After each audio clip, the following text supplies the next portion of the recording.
put the TCU game behind us and move on here to Charlotte. So as far as the Charlotte, we already kind of talked about TCU. As far as Charlotte goes, they're probably feeling about the same as we did. They were in a really competitive game there, late in the second quarter, kind of as we were, and then it got away from a little bit against App State, kind of like our game did against TCU. So, sure both teams will be looking to rebound off of last week's games. And, this is a team that, again, has a lot of new faces, new coaching staff. We certainly looked at a lot of what they've done. Coach Alvin has done at Ohio U and some of the coaches that came with him from there. But they've also put together a staff that, has some people that weren't from Ohio U. So, it's a little bit to take in a shorter time span. But we knew what the schedule was, so we did some work on these guys in the off season as well. So. They have a real explosive returner in Rutledge. He'd probably be one of the best ones that we face this year. Obviously, Harrell, quarterback, we know about him, and the offense that Coach Alvin, runs theirs. And also with Coach Fitch, similar to what they did at LSU, and so similar to some of the things that TCU did in terms of going no huddle and tempo and. Getting the plays from the sideline based on the defensive looks, things like that. A lot of 11 personnel. Similar to what TCU did, not the same, but similar. And then defensively, this is a disruptive defense. They really try to, knock the offense back with negative plays, pressure, a lot of stunning up front. And so they just try to cause disruption, and they do a good job of that. They can get you into some long yardage situations, some 2nd and 10, some 3rd and 10s, and put a lot of pressure on you. But as I said, in the kicking game, Rutledge is the big guy in the return game. Boyd, who of course we had here, is a solid player, and they play hard on special teams. So overall, a good, well-balanced team that's picking up a new system and kind of finding their way. Like I said, maybe a little bit like we are. We start right here at press center. Bill, Rob Ashley, Fayetteville Observer. Coming out of the film review, you're in the film review. What were your biggest points of emphasis with the team? Yeah, well, look, give TCU credit now. That's a good football team, and they played well. But a lot of our problems are self-inflicted. The turnovers, we get two turnovers for touchdowns. Defensively, couldn't convert on a couple of 3rd and longs. Gave up a couple long runs that were just not well defended. So our special teams weren't particularly good either. Short punt and drop snap and so forth, blocked field goal or blocked extra point. We're lucky on that one. So just kind of in every area, things that we need to tighten up. And as I said, TCU is a really good football team. I think that some of our deficiencies got exposed, and we'll address them and hopefully get them to a level that is a competitive level that they need to be at. Thank you. No West Coast starting 24/7. Of all the newness that comes for you coaching in college, you're going to be coaching on Saturday in a place that holds 15,000. To me, is that the smallest venue you've ever coached in? And how nice is it knowing that there's still newness for you at this point in your career to be able to go out there and coach in a place like that? Thanks. Well, during the COVID year, we played in front of a couple hundred people in bigger stadiums. So, again, we control what we can control. So we control how we prepare, how we play, and however many people are or aren't there, and whatever the weather is, and all those things we have no control over. We can just control our preparation, our performance, our attitude, and how competitive we play, and that's what we're going to focus on. But whatever it is, it is. We take the approach we can play anywhere, anytime, day, night, home, away, in a parking lot, in Ireland, in North Carolina, in California, wherever it is. Just we got to be ready to play when the games are scheduled. We'll control what we can control. Thanks. Doing the NFL where the top level is relatively flat, right? The salary cap, you were known for not scheming teams, I would say. Now that you've got one college game under your belt, how do you kind of view how that could work in college where the top levels are so different and you can't still scheme? Just kind of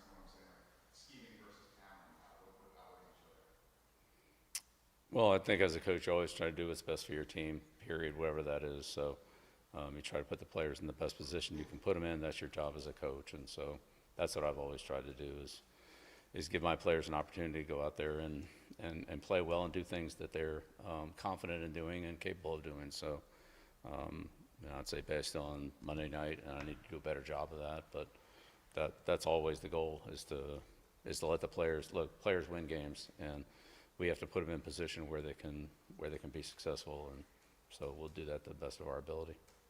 Right, second row. Bill, Ryan Murphy with WRL. What did you see out of Gio when you went back and watched the tape? What is the condition of his injury, and how do you pick the starter for this week's game? Yeah, I talked to Gio this morning. He's doing pretty good. So, yeah, look, we all have plays we'd like to have back from the game. Calls, plays, passes, tackles, you name it. You can't participate in a game like that and not feel like there's some things you could have done better or you'd like to do over again. So learn from those, move on, and get ready for Charlotte. And that's all we can control. We need to learn some lessons from what happened in the TCU game, but at the same time, there's nothing we can do about that one. It's over with, and we need to move on. And anticipate him starting this game? Yeah, we'll see how it goes. We haven't practiced yet this week, so we'll see what things look like today when we get out there. Second row on the left. Aaron Beard, VAP.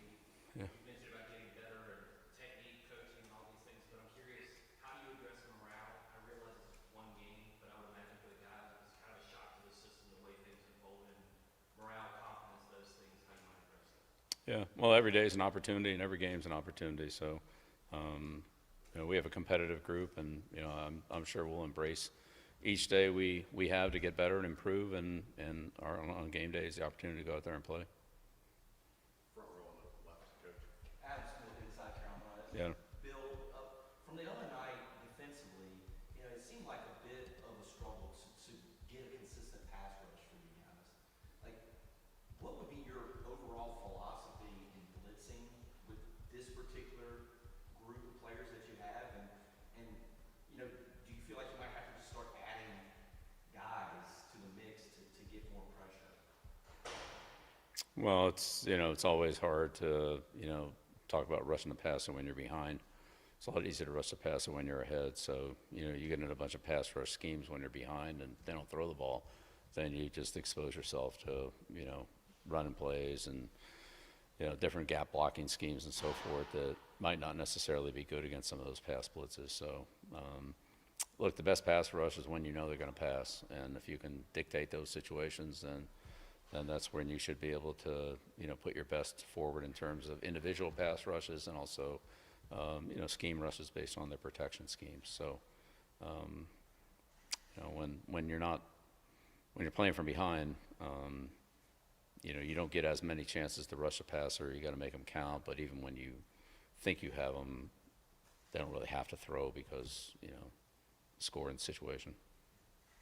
Left, second row, please. Hey, Coach, do you feel the tempo of TCU's offense exposed some conditioning issues? And if they did, how do you address that this week?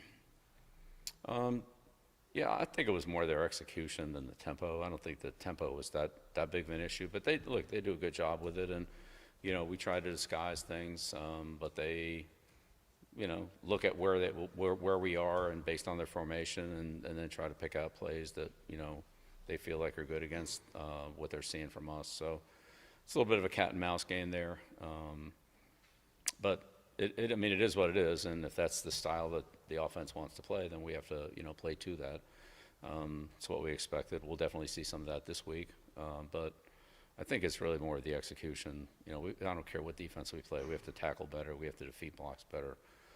We've got to set the edge of the defense better on those off tackle and outside runs. So, and we can't get the ball thrown over our head. So if those things don't improve, then we'll be facing some of the same issues against any team. If we can fix some of those, then maybe we can play from ahead and have more opportunities to rush the passer. Front row middle. Andrew Jones starting at 24/7. You mentioned a couple weeks ago when we had you in here that the evaluation process would continue into this season. With so much news, so many new guys, it looked the other night like you guys were rolling a lot of dudes in early. How heavy are you still in the evaluation process with this game? Yeah, I think some players are pretty well established. I think there's others that, we're kind of trying to figure out what their roles are, and that could change from game to game regardless of what their skills are. It could be just the way we're playing the game or what we're doing in a particular, game plan strategy for that week. So there are a lot of roles that are still evolving on the team. Yes, no question about it. That'll probably continue for a while. Again, I always felt like in the NFL, you need about a third of the season, so call it, 5 to 6 games to really, know what your team really is. So, we're probably looking at, 4 or 5 games before we, feel real good about, the best group we can put out there. I think we're putting the best people we can out there right now, but that may change, and it could certainly change when some of the players get more comfortable, improve, get a little more playing time, gain more confidence. We'll just have to see how that goes. But clearly some players have established themselves as the best players at their position, and I wouldn't expect any changes there. If I can stay on that real fast, Mhm. if I had a chance to see your team against somebody else, a very good team, did you get a lot of intel? Was there an awful lot of intel for you and the staff based on what you saw that night? Yeah, as I said, I think that, some of our deficiencies were certainly exposed by TCU. There were other things that were, pretty competitive. We need to, shore up the things that we need to shore up, and overall just some fundamental execution of, just basic football snaps and catching the ball and tackling and finishing blocks and getting the proper depth on pass routes and all those things that are not, we've done before. We know how to do them. We didn't do them consistently enough in the game. We need to be better at that. Second row on the right here. Bill, Dave Nathan with the Target Sports Network. When there's a sudden change opportunity in a game, whether it's a turnover or an injury, what are the best tactics to use in practice to prepare for those so everybody knows what to do? Well, so we sprinkle those into practice, those sudden change situations, especially in training camp. But it's really a mentality for the players and the coaches, and especially the play callers, not to get into a rut, but something happens and changes things dramatically in a few seconds, to be able to shift into the new situation. So we hit a long pass, or they hit a long play, and now we're in the red area, or they're on the goal line, or whatever it is, or there's a turnover, and you think they're going to punt, and you're going to get the ball here, and you get a turnover, and now you get it, in good field position, or vice versa. You think we're going to punt, and we'll have them backed up, and something happens, and now you go in, and they got the ball in the red zone. So we practice those situations during training camp and sprinkle them in during the season. But it's really a mentality to recognize quickly where we are, forget about how we got there, where we are, and what we need to do going forward. Second row middle, 2 more here. Shelby Swanson with the Raleigh News and Observer. I'm curious, you spoke today and you spoke a lot about just Monday to the fundamentals and those not being where you want it to be. To what extent do you feel like that's a result of just so much of a roster overhaul, bringing in so many guys, being so active in the spring and transfer portal window, and on those fundamentals just in general, where you would expect them or where you'd like them to be at this point in the season? Yeah, I think it's more really a question of consistency. It isn't that they don't exist. I mean, there are plenty of plays where, we're doing things well, and then the same fundamental will come up maybe a little bit later, or maybe came up earlier, and then we got it right. But just the overall consistency of, playing at, 60 or 70% efficiency versus playing at 90%. And, when you have 11 guys out there, if you have 1 or 2 that either it's a miscommunication or a lack of awareness, or a slow to process some adjustment that we've made, or a poor fundamental, and then you have 1 or 2 breakdowns, you can have 8 or 9 guys doing the right thing really well, and then if you have one mistake, it can blow up the whole play. So there was certainly plenty of those too, where there's a lot of things that were right, but one thing was wrong, and it cost us. So we need more consistency, and we're working on that. We'll get better, but that's what we need to work on. It's not we don't know how to do it. It's not that we don't do it.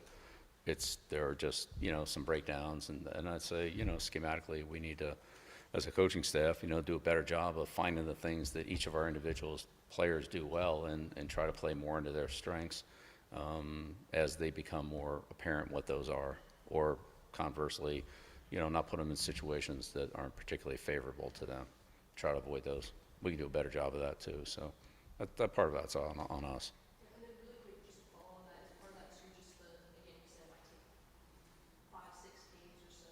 Well, I said in the NFL, that's kind of what we were working with. I'm not saying it takes you 6 games, but I'd say I felt like and the question was about the NFL or related to the NFL. So I said after about 6 games, I think you really know your team in the NFL. Like, this is who we are, and not too much is going to change going forward unless there's some dramatic injury or something. And then you kind of play to the strengths or weaknesses of that team. I'm not sure exactly how it's going to go here. I really don't know. But in that context, my experience was, about a third of the season. So, third of the season here, 3 or 4 games. At some point, things will settle in where this is going to be, this is who we are, this is what we can do, this is what we're going to have trouble doing, things like that. I don't think we're quite there yet. It was just not enough evidence. Last one for on the right. Bill, Michael Cohen, WCHL.com. The short week is a unique challenge from Monday to Saturday, but do you feel after a game like Monday that it's actually a good thing that you can get back on the field and sort of flush that game as soon as possible? Yeah, 100%. I agree with that. Yeah, I think we're all going to be anxious to play again. Yeah, better than sitting around 2 weeks, feeling like we felt after that game. You got to move on anyway, right? And we moved on. We moved on yesterday, so here we are. It's Charlotte, but we have to recognize what things would need to change in order for the results to change. But yeah, I think everybody will be excited to play Saturday. I don't think anybody wants to wait an extra week to get back on the field. Thanks. Thank you, guys. All right. Thank you. Thanks a lot. Thank you.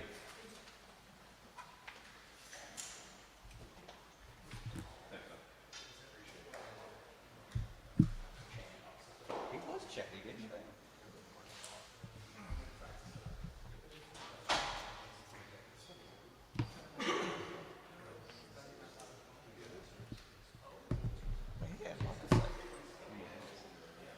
Was chatty Bill Belichick? I was hoping someone would ask about